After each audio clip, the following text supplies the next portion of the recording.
Je dois vous faire une confidence. Il y a quelques mois, je suis devenu papa.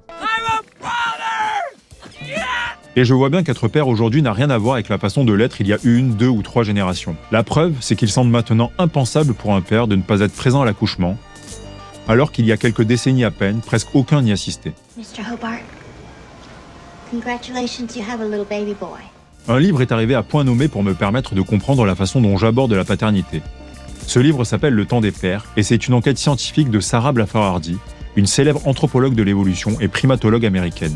Dans son livre, elle déploie une théorie fascinante pour expliquer comment le soin des pères aux bébés s'ancre dans l'histoire longue de notre évolution en tant qu'espèce. Alors quel rôle civilisateur ont joué les bébés? Les pères sont-ils prédisposés à s'occuper des enfants? Comment les bébés transforment-ils le cerveau des pères?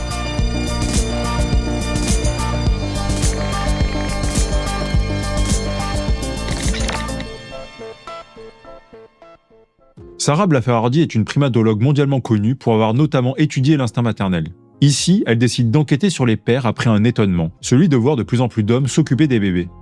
You know, it was a great surprise to me to begin to see men in my own society caring for babies.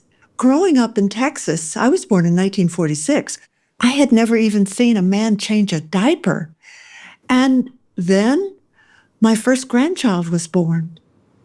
My son-in-law's institution had a very liberal paternity leave, and he was able to negotiate a year off so that he could care for his baby while my daughter kept working full-time. And I was there, and I watched this very manly man with his hairy arms watching this newborn baby. And he was so gentle and so involved and so completely committed. Ouvre-moi ta porte pour l'amour de Dieu. Au clair de la lune, Pierrot répondit. As a grandmother and a mother, you know, I was just grateful.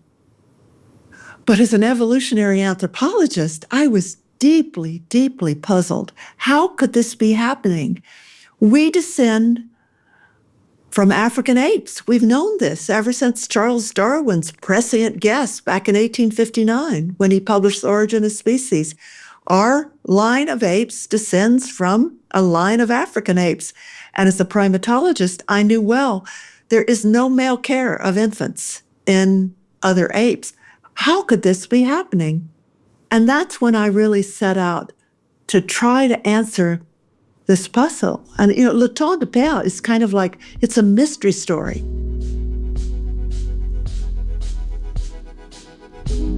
Quand on lit votre livre, vous dites que les mâles ne prennent soin des petits que chez les mammifères dans 5% des espèces. Comment est-ce qu'on peut expliquer que aussi peu de mammifères mâles s'occupent des bébés? 200 million years ago, with the emergence of internal fertilization, gestation, and breastfeeding, parental care became the exclusive preserve of mothers. This is why across 5,500 species of mammals, we only see female care. The few species we have with male care, they're often monogamous species where the male and the female are together. He can be quite certain of his paternity, and the male is highly exposed to the baby because he's right there all the time. That's the usual thing. There are other reasons for male care, but that's the classic story. But it's rare in mammals. And that makes the case in humans all the more puzzling. En tant que mammifère, on n'était pas du tout prédisposé à s'occuper des bébés, et encore moins en tant que primate. Dans son livre, Sarah Blaffer Hrdy souligne que très peu de singes mâles prennent soin des bébés. Les rares cas connus sont identifiés chez les plus éloignés de l'humain, comme les ouistiti, les tamarins ou les douroucoulis. The owl monkey lives in small groups, what we call monogamous groups. They only reproduce with each other, and when the infants are born, the father is one of the most amazing fathers in the living world. Alors comment l'évolution a-t-elle pu favoriser un tel comportement chez les humains? Pour Sarah Blaffer Hrdy, la réponse se situe durant le Pléistocène, qui est la très longue période durant laquelle s'est développée l'espèce humaine, et qui s'étend d'il y a plus de 2 millions d'années à 12 000 ans avant notre ère. I have to tell you, The Pleistocene was a terrible, terrible time to be a bipedal ape out on the African savannas.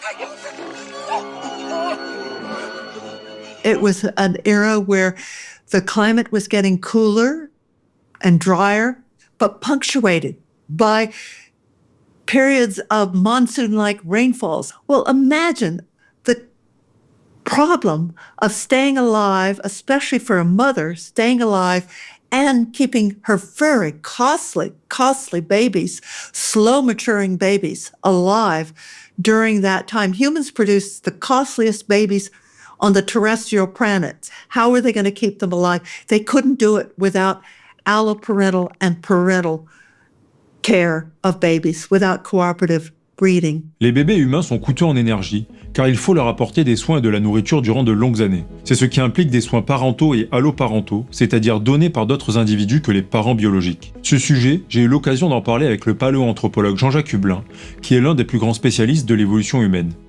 Le sevrage des petits est très précoce chez les humains, 2 ans et demi, alors que c'est 4 ans chez un chimpanzé, 6 ans chez un orang-outan. Et donc ce petit, pourquoi il est sevré si tôt ? Parce que ça permet aux autres adultes du groupe de contribuer à sa croissance. Et donc les humains sont on appelle ça des reproducteurs coopératifs, hein. C'est-à-dire que les enfants, les petits, sont pas le produit d'un projet individuel, si je peux dire, d'une femelle. C'est un projet collectif. C'est un groupe d'adultes qui permet aux enfants d'arriver à bon port. Mais il y a un autre phénomène déterminant qui tient à notre anatomie. Ces soins parentaux ont été favorisés par la croissance de notre cerveau, qui a permis de développer nos aptitudes sociales et coopératives.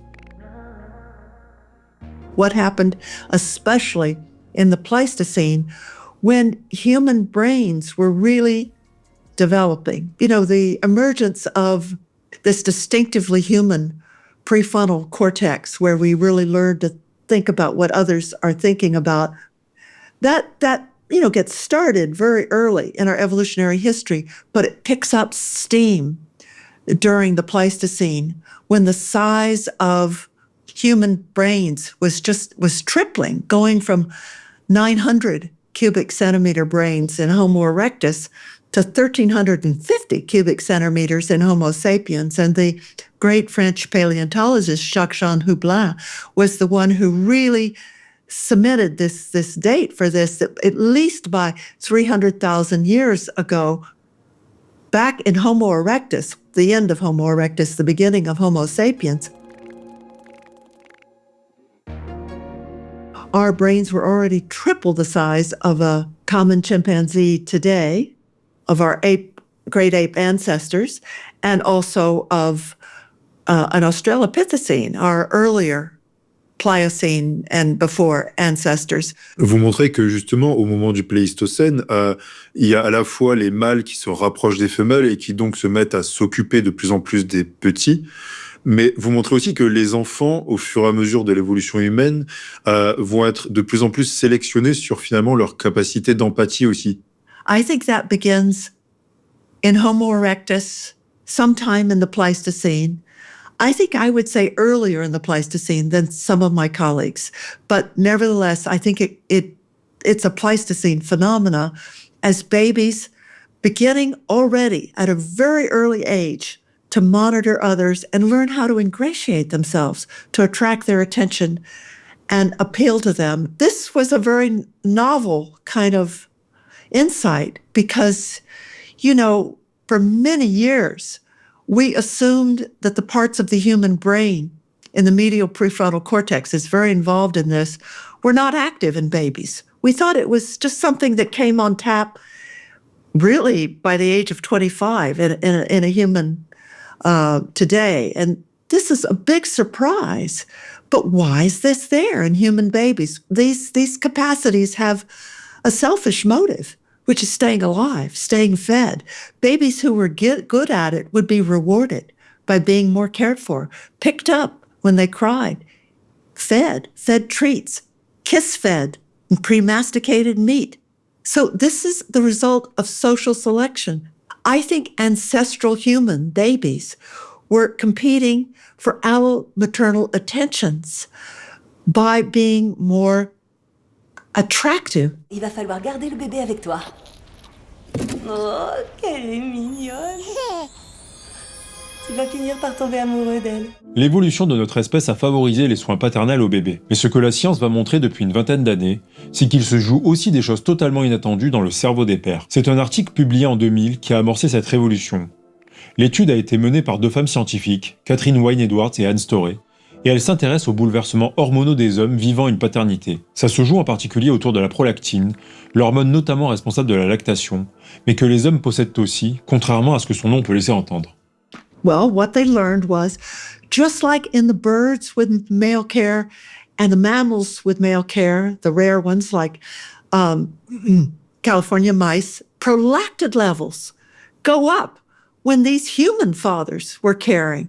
Their testosterone goes down, and now we know there's surges of oxytocin in males caring for babies. These are the same hormones that are working in mammals and other animals. That was a big surprise. Quand on dit que la prolactine augmente, qu'est-ce que ça signifie comme comportement et qu'est-ce que ça pousse chez un mammifère et un humain en particulier comme comportement? In mammals with male care, an increase in the circulating levels of prolactin is correlated with more caring responses. In a mother, it also, of course, is correlated with production of more milk. It's a signal from the hypothalamus. Hey, Mom, make more milk. So it kind of depends on the species and the situation. In men, it leads to more caring responses. We knew in other mammals with male care, prolactin went up, but it was in 2000, before it was in the literature and available to knowledge everywhere, that prolactin goes up in males caring for babies. And that was just like the floodgates opened all over the world. L'article pionnier de Catherine Wynne-Edwards et Anne Storey va initier de nombreuses études sur le sujet à partir des années 2000. Il y en a une menée en Israël qui va en particulier passionner Sarah Blaffer Hrdy, parce qu'elle s'intéresse au cas des couples d'hommes homosexuels. So in 2014, the same year that my first grandbaby was published, one of the most exciting papers in science I have ever read came out in the Proceedings of the National Academy, and it was by Eyal Abraham and team in Ruth Feldman's lab in Israel. What did Ruth Feldman's lab find? In the primary caretaking, men in prolonged intimate contact to their babies right from birth, also activated were these older areas of their brain, the hypothalamus and the amygdala, the areas of the brain that we associate with maternal care. This is a very ancient, highly conserved area of the brain, as is the amygdala. The amygdalas of the men who were serving as primary caretakers of their baby in prolonged intimate proximity right from birth was 4 times more activated than the brains of the husbands just helping their wives out in a traditional family. It was the activation in their amygdala was almost on a par with what goes on in mothers. And these are the brain areas that are so important for maternal care across mammals, maternal care in other vertebrates, amphibians, we're finding out. Fish, we're finding out. These are very ancient neural circuits, very ancient molecules. And I think I have a personal exposure to what it feels like, because I remember as a new mother with my baby just waking up at night, my new baby, and I would just feel this immediate vigilance, and I'd be awake. I'd just be bolt to the baby's crib right out of bed, but I was up and about. My amygdala was firing off. Sarah Blaffer Hrdy distingue 2 parties dans le cerveau. Une moderne, située dans le cortex préfrontal, qui est notamment le siège de notre socialité, et une plus archaïque, qui régit des fonctions de base de notre organisme. Et c'est dans cette dernière que se jouent les mécanismes les plus profonds du soin des bébés. C'est aussi là qu'intervient la partie que je trouve la plus vertigineuse de son enquête, parce qu'elle émet une hypothèse qui nous entraîne très loin dans l'histoire du vivant, au moment de la séparation des animaux terrestres et des animaux marins. Neural circuits responsible for this, and the hormones go way back. So oxytocin, for example, this neuropeptide that was so important for me in the affiliative responses I felt as I bonded to my baby, this has precursors among vertebrate ancestors. In fish, the homologue, the same molecules that are associated with oxytocin in mammals, is isotocin in fish. But they're very closely related. So closely related, it just seems unbelievable. But if you take genes for the production of isotocin in a pufferfish, and you inject them into a mammal, like a laboratory rat, that laboratory rat's oxytocin-making circuits will be activated, except instead of making oxytocin, that rat is putting out isotocin, the fish version of it. I mean, this is so consistent, though, with the hypothesis that these are highly conserved potentials left over from when we last shared a common ancestor with fish.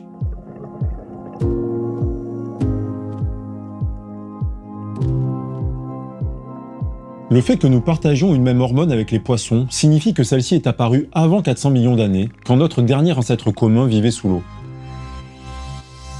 Pour Sarah Blaffer Hrdy, c'est cet équipement hormonal qui explique que chez les poissons mâles, on trouve des attitudes de protection des progénitures. Bon, où est la fracture? Tu sens une fracture? Quelquefois, c'est pas évident à cause de l'inflammation des tissus. Est-ce que tu ressens une inflammation des tissus? Tu te sens vaseux? Combien j'ai de bandes sur le dos? Ça va, je te dis. Combien j'ai de bandes sur le dos? We know that a fish father starts to defend a territory. And in that territory, along comes a female fish, and she lays her eggs there for him to fertilize. His initial response to eggs in his territory, which I think would be to cannibalize them. Caviar, eat that. They're very nutritious and delicious.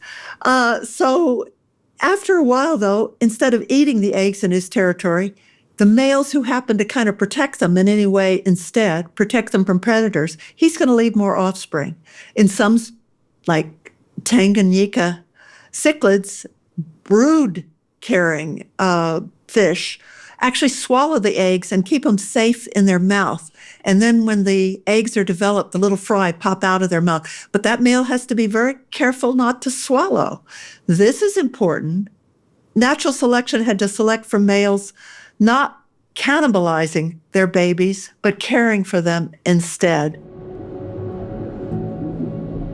Along the seabed, a black-capped jawfish is so fixated on his parental duty that he holds his brood tightly in his mouth. Par le jeu de la sélection naturelle, l'évolution a donc privilégié les mâles qui se reproduisaient mieux car ils prenaient soin de leur progéniture. Il existe donc, enfoui dans notre bagage biologique, une prédisposition ancestrale aux soins des pères. Well, how could what was happening in fish 400 million years ago be relevant today? And this is what gets really speculative. But I have this vision. And when we go back in time, which in order to write this book, I had to do. I had to time travel. I had to imagine myself. And this is my imagination. This is speculative, but it's backed up by what we know about fish. I had to imagine what it was like to be a fish father. And my metaphor for Darwinian natural selection is Mother Nature. Mother Nature, as I see her, is a very thrifty housekeeper. She doesn't go around inventing new molecules again and again. No. Oh, prolactin. There it is. Prolactin first evolved to control water balance in aquatic organisms. It had nothing to do with reproduction, much less lactation. Prolactin, our word, says prolactation. We think of prolactin having to do with making milk in mammals. Nope. It first evolved in fish to evolve their water balance, and then Mother Nature pulls it out, and this is going to help control things that an organism secretes that's going to help your baby survive. La trajectoire que propose Sarah Blaffer Hrdy est stupéfiante. Alors oui, il s'agit d'une hypothèse par définition spéculative, ce qui veut dire qu'elle déduit cette théorie de l'évolution en compilant de nombreuses études. Ce qu'elle avance, c'est donc que des hormones qui servaient au départ, il y a des centaines de millions d'années, à maintenir l'équilibre chimique interne de l'organisme, ont pu peu à peu être réaffectées aux soins des progénitures. C'est ce qui fait que les pères possèdent tous dans leur bagage biologique le plus ancestral des prédispositions à s'occuper des bébés aussi bien que les mères. The point here is, long before there was maternal care, males were nurturing babies and other vertebrates. There was male care before there was maternal behavior. That's just breathtaking to think about, revolutionary, really. And it goes to the point, and it's a wonderful point, that males today, in sufficient contact, in prolonged intimate proximity to babies, have the equipment. They are as equipped to care for babies as mothers are.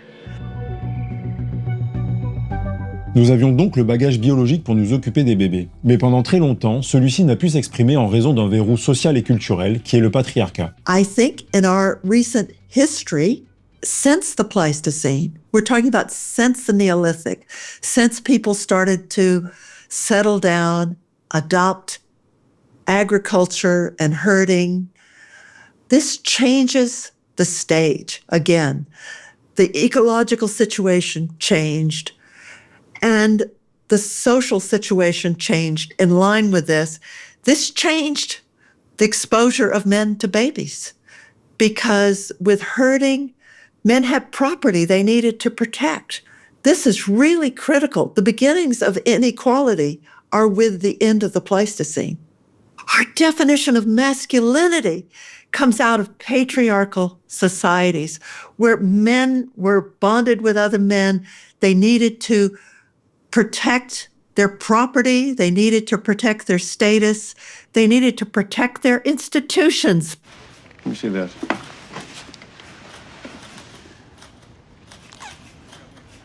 When I look around at the institutions in science early on when I was there, this is male. I mean, women not allowed into the faculty club, women not allowed into this or that academic institution.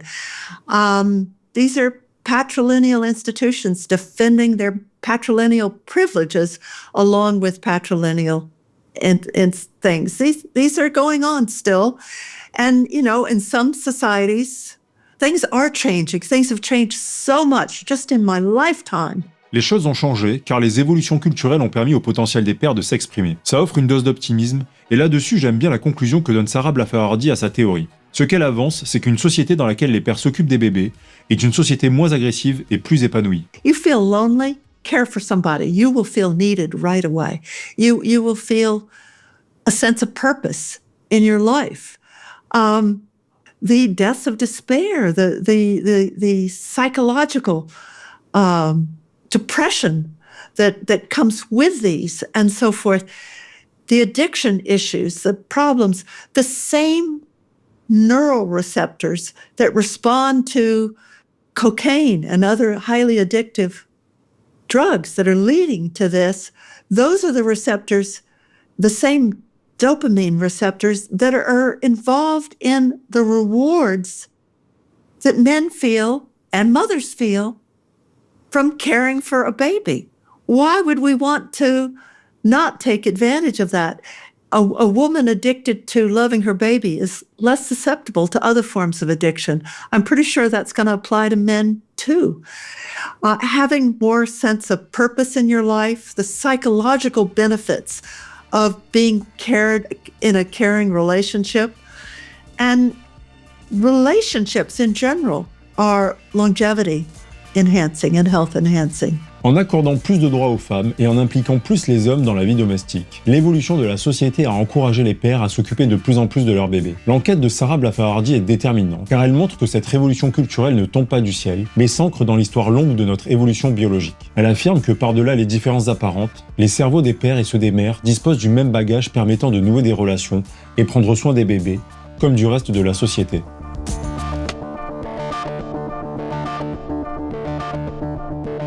Pour aller plus loin, mes sources sont en description. Et pour garder les idées larges, il y a d'autres épisodes. À bientôt!